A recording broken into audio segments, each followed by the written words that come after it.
He locked me out of our apartment, like I was just some girl he used to know. He said, "I pay the rent, so you're out." Then tossed my clothes into the hallway like I was trash. I didn't argue. I didn't scream. I just walked away, holding one paper. It was the lease, in my name, and I terminated it while he was still sleeping. People say you never really know someone until you live with them. Well, I found that out the hard way. My name is Natalie Brooks. I live or used to live in Baltimore, Maryland.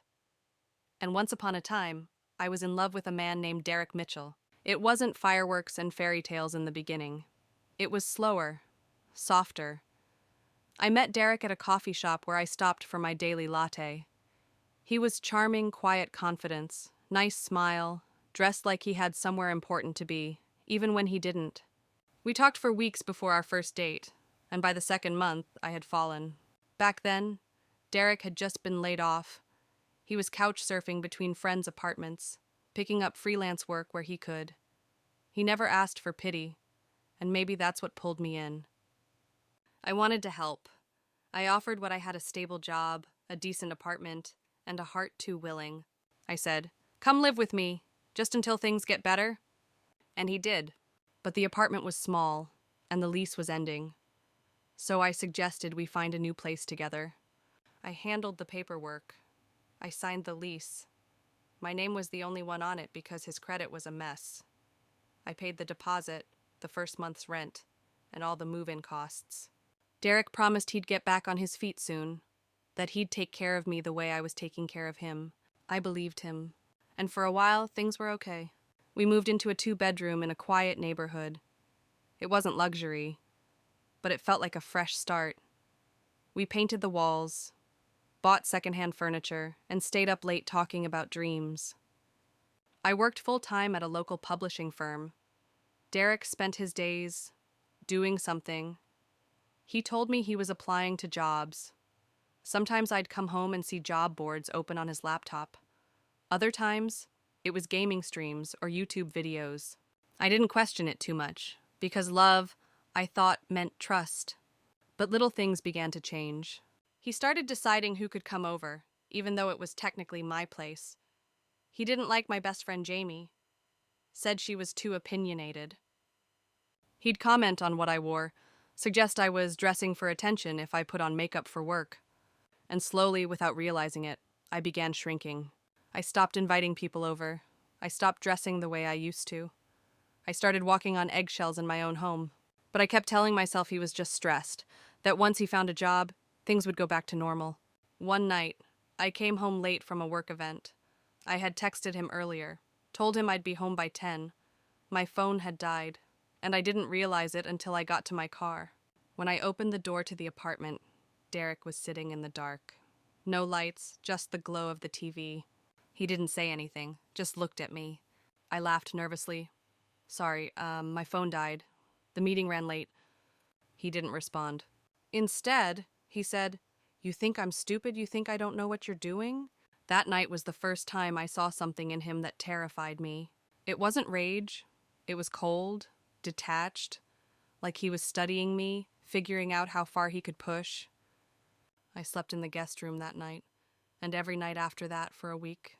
Something had shifted, and I didn't know how to shift it back. I kept going to work, paying rent, cooking dinners.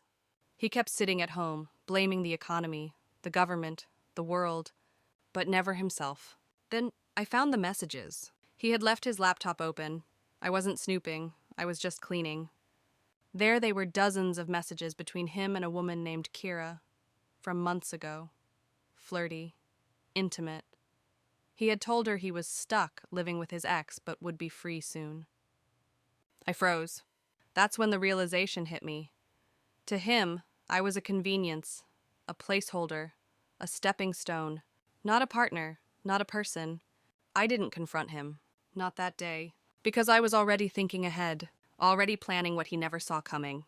I looked at our lease again that night, and I smiled, because the place he called his wasn't his at all. It was mine, and he was about to find out just how wrong he had been. The day he locked me out was warm.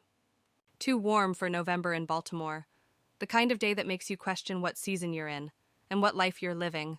I had stayed late at work. We were closing the winter issue, and deadlines always came with chaos. I was tired, hungry, and just wanted to sit in my bed with the broken leg Derek still hadn't fixed and fall asleep to the sound of something predictable. But when I got to our apartment building, my key didn't work. Not jammed, not rusty. Changed. I stood there for a moment, stunned, then knocked. Once, twice, then pounded. It took him a full minute to open the door. He leaned against the frame, shirtless, smug, like I was a solicitor selling a product he didn't want. He said, "Didn't you get the message?" and tilted his head toward the hallway. My heart dropped. There it was. My duffel bag, my makeup bag, my shoes. My favorite coat, creased and dirty, tossed on the floor like a pile of old receipts. He stepped aside, letting the hallway light pour into our apartment. Except it wasn't our apartment anymore. Because he looked me in the eye and said, "I pay the bills now. You don't live here anymore."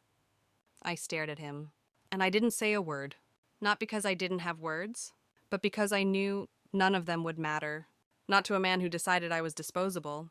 I knelt down, picked up my things in silence. People passed by. A neighbor looked at me, then looked away. I could feel the judgment, the curiosity, the pity. But I didn't give them a show. I stood up, brushed the dust off my coat, and walked away. No tears, no screams, just silence. And a secret, because tucked inside my purse was the original lease agreement. With my name, my signature, and a clause he clearly never read. Termination with 30 days' notice. No co-signers, no additional residence unless approved by me. He thought this place was his kingdom. But the crown sat on my head the whole time. I went to stay with Jamie that night. My best friend since middle school.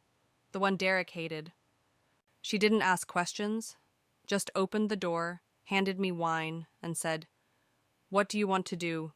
And I told her, not everything, just enough. "I want to end it without a word. No fighting, no drama, just closure." She raised a brow. "Legal closure." I nodded. Jamie was a paralegal. I knew she'd help me do it right.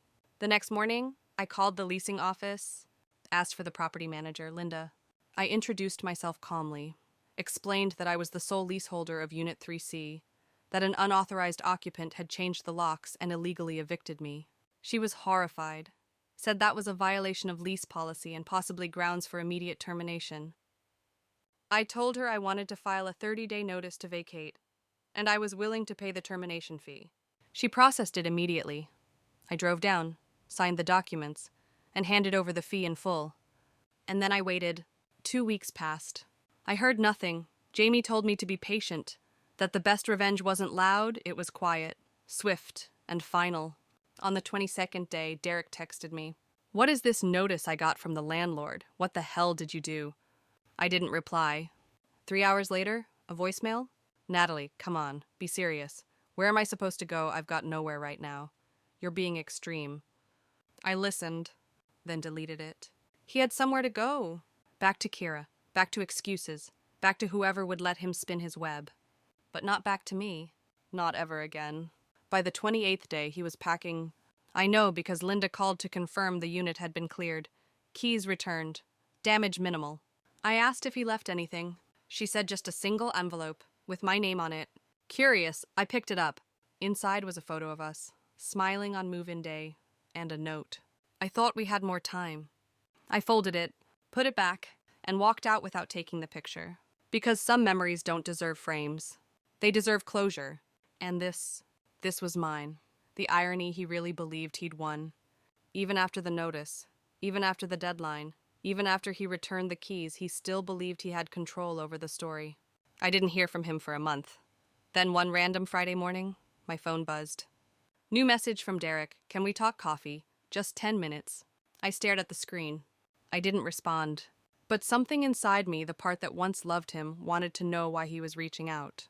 So I said yes. We met at a little cafe near the inner harbor. Neutral ground. Public. Safe. He looked different. Thinner. Paler. Unshaven. His confidence, the one he wore like cologne, was gone. He didn't even order coffee. He sat across from me, quiet at first, then finally said, "You blindsided me." I smiled, cold, precise. You kicked me out of my own home, Derek. You left my things in the hallway like garbage. He looked down. I wasn't thinking straight. I was angry. You were always so in control. You made me feel like a guest. You were a guest, I said. The lease was in my name. You had no legal rights, and you knew that. Silence stretched between us. Then he asked the one question I never expected. How did you do it? I blinked, and I told him. Every step, every call, every clause in that lease he never read. I told him about Linda, about the 30-day notice, about the fee I paid without hesitation. I told him how I stayed quiet, how I waited until my law did the talking. And when I finished, I said the one thing that cut deeper than any insult: you never saw it coming, because you never saw me as a threat. He laughed, a bitter, broken sound. I thought you loved me. I did, I replied, and then I loved myself more. He didn't ask to meet again, and I didn't offer comfort, because I had spent enough of my life making men feel better about breaking me. Weeks passed. I moved into a new place, smaller but peaceful. No ghosts, no tension, just me. A cat I adopted named Whiskey, and windows that caught the morning sun. I changed jobs too, left publishing, started working in tenant advocacy, helping women who were in situations like mine, women who needed not just a voice, but paperwork, legal steps, exit strategies. It became more than work. It became mission.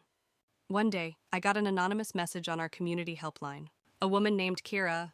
She said her boyfriend had moved in without her landlord's approval, that he promised to help with rent, but didn't, that he started changing, getting possessive, angry, cold.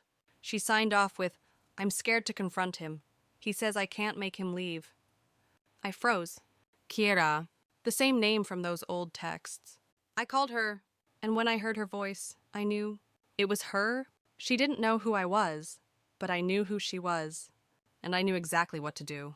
I walked her through her rights: tenant by lease, unauthorized occupancy, legal removal, no confrontation, no drama, just the law. She cried when I told her she had power. I emailed her a sample notice. She filed it the next day. 30 days later, Derek was gone, again. Same method, same silence, same sting. Only this time, I wasn't the one packing. I was the one helping another woman keep her home. That night, I poured a glass of wine, sat on my little balcony, and smiled. Because revenge isn't about destruction. It's about balance, about truth, about taking your power back. And sometimes, just sometimes, it's about making sure the next woman doesn't have to fight the same war alone. Some people think revenge is a single act. One bold move, one slamming door, one cold goodbye. But that's not how it works. Revenge is layers. It's quiet choices, precise steps, and the long, patient walk back to yourself. After Kira reclaimed her home, I didn't feel triumph. I felt release. Like the last chain had been cut, and I could finally breathe without flinching. But breathing wasn't enough. I wanted to rebuild. I started saving more aggressively, cut all unnecessary expenses, picked up freelance editing jobs on the side. Every late night I'd once spent waiting for Derek to come home, I now spent building something real. By spring, I had enough for a down payment, not for a fancy condo downtown, but for a modest one-bedroom in a brick building in Federal Hill. It had creaky floors and chipped cabinets, but it was mine, fully mine. No roommates, no risk, no man with a backup key and backup excuses. On move-in day, I carried every box myself. Jamie offered to help, but I said no. I needed to feel every pound of that weight, because this time, it was the weight of freedom. I decorated slowly, intentionally, framed affirmations on the walls, soft throw blankets, a deep green velvet chair that made me feel like royalty. No photos of Derek, no ghosts, just space and peace. But then, he came back. Not physically, not to my door, but digitally. One morning I woke up to a string of messages on Instagram. Different accounts, different tones. One was apologetic, one was angry. One said, "You think you're better than me now." I didn't respond, but I documented everything. Screenshots, timestamps, blocked every account, reported the harassment. I wasn't scared. Not anymore. Because I had learned something powerful when you remove someone from your home. Sometimes you have to remove them from your digital life too. And that kind of cleaning is just as sacred. I decided to write about my experience, not just for myself, but for others. A blog, anonymous at first. Just stories, lessons, resources. To my surprise, it gained traction. People wrote in, shared their own heartbreaks, their silent victories. One day I got an email from a woman in Ohio. She said, "Reading your story made me realize I wasn't crazy. I wasn't alone. Thank you for making me feel seen." That message stayed with me. Because sometimes, revenge isn't about the person who hurt you. It's about becoming the person who survived it. Still, part of me wondered if Derek ever truly understood what he lost. Not the apartment, not the comfort, but me. The version of me that loved him, believed in him, sacrificed for him. That woman was gone, replaced by someone sharper, stronger, and done begging to be respected. Then one day, I saw him. By accident, at a grocery store near the edge of town. He was alone, carrying a basket, like looking older. Not in the way time ages you, but in the way regret drains you. He didn't see me. Or maybe he did and just couldn't meet my eyes. I stood still for a moment, watched him pick out cereal, and I felt nothing. No rage, no sadness, no temptation to confront.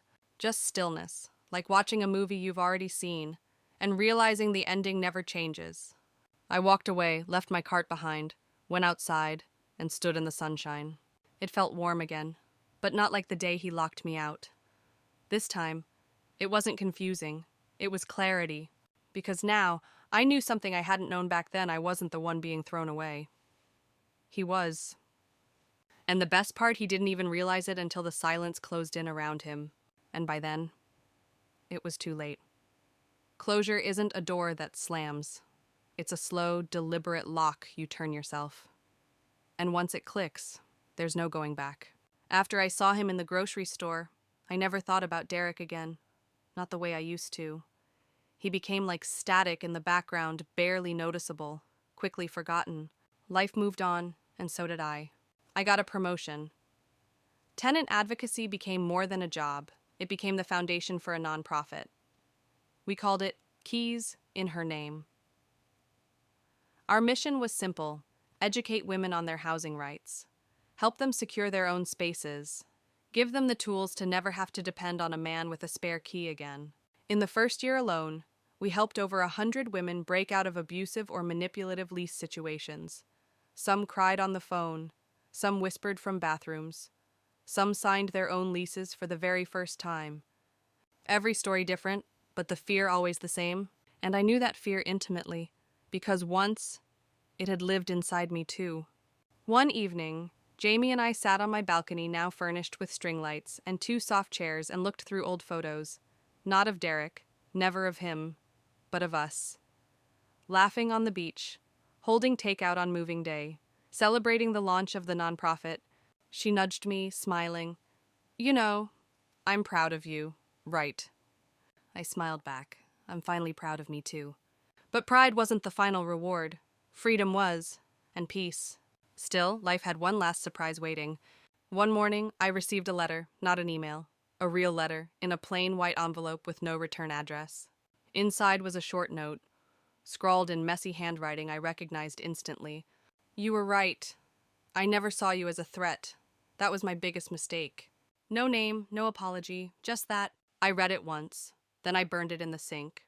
Not out of anger, but because that version of me, the one who needed his recognition, his guilt, his words, was gone. Ashes to ashes. What mattered now wasn't what he realized too late. It was what I had realized in time. That I had always been enough. That my name on the lease wasn't just a legal detail. It was a declaration. This is mine. This life. This peace. This future. Mine. Some women get justice through courtrooms. Some through revenge. But me, I got mine through silence. Through strategy. Through the simple, undeniable truth that paperwork beats pride every time. If you asked me what I would say to the girl I was back then, the one standing outside her own apartment with her belongings scattered on the floor, I'd tell her, pick up your bag, walk away, keep your head high. You have no idea how powerful you're about to become. And that's the thing about power. Real power doesn't need noise. It doesn't need revenge speeches or thrown glasses or dramatic exits. It just needs clarity and the courage to choose yourself over and over again. So, here I am, in an apartment I own, with a door only I have the key to, with windows that open to sunlight, not storms, with a cat that purrs against my leg and a heart that finally beats steady. I am no one's backup plan, no one's temporary solution, no one's stepping stone. I am the woman who was locked out, but who owned the lease all along. And now I own everything that matters.